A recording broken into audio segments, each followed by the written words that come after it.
Hello and welcome to Let's Review. Well, as I predicted, Wasteland 2 has taken me more than a week to get through.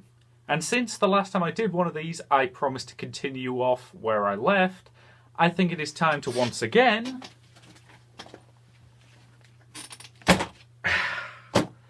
go digging in the crate.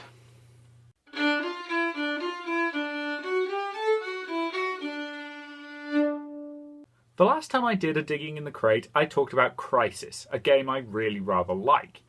And while writing that, I realised quite how frustrated I was with its sequel. So, without further ado, ladies and gentlemen, Crysis 2.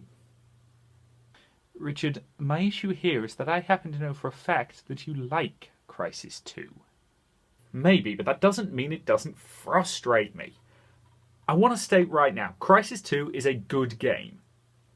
But it's not a good follow-up to Crysis 1. Because for a start, they simplified the nanosuit. Simplified does not necessarily mean made worse. It does in this context. In the original game, the nanosuit had 4 modes. Here, it's only got its base setting and then 2 modes, stealth and armor, with everything else being automatic. So, for example, if you sprint, you automatically go into speed mode. Whereas quite often in the previous Crysis, I would stay out of speed mode even while sprinting in order to save on energy.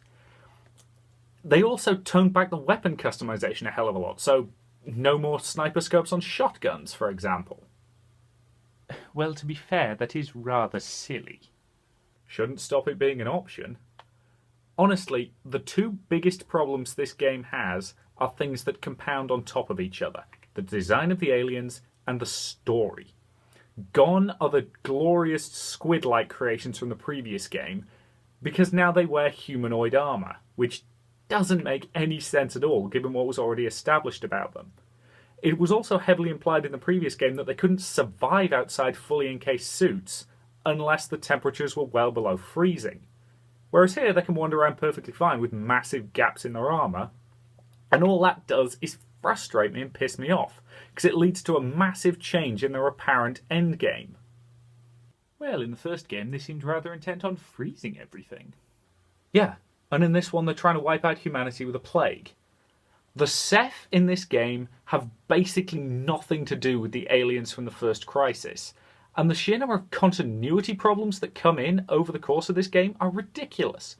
For a start, what the hell happened to Nomad? He was the protagonist of the previous game, but he never even gets name-dropped in this one. Yet what happened to him, Psycho, and Helena after they headed back to the island at the end of Crysis 1? And for that matter, what the hell is going on with the Ceph's plan, and what's up with the fetishization of the nanosuit? Well, to be fair, it was a major component of the first game. And I wouldn't deny that, but here it's taken to ridiculous extremes. They talk about the nanosuit like it's the only one in existence, and they outright state that it's based on discovered alien technology. This counteracts an awful lot of stuff that happened in the first game, and all it makes me wonder is, what the hell happened to Eagle Team?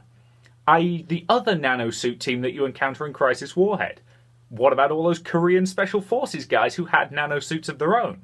The ones that weren't as advanced as the ones you have because they're meant to be acquired basically by technology that the Koreans have stolen from you. And I'm sorry, but this entire game feels like it was written by somebody who only read a basic plot synopsis of the first one. Richard, calm down. Sorry. Moving the action to New York could have worked really, really well. But instead we end up with a boring story about a private military corporation that's doing evil stuff for its own bizarre reasons because they think that's the best way to fight the aliens. What we should have got was a glorious, massive, epic story. One where teams of nanosuited soldiers stand shoulder to shoulder bringing down alien walkers in a blizzard-coated New York. Instead, I'm pretty sure the aliens are actually making it hotter. Seriously? Based on the local fauna, yeah. Look, if Crysis 2 had been set in its own completely different universe, I wouldn't have minded so much. But it's not.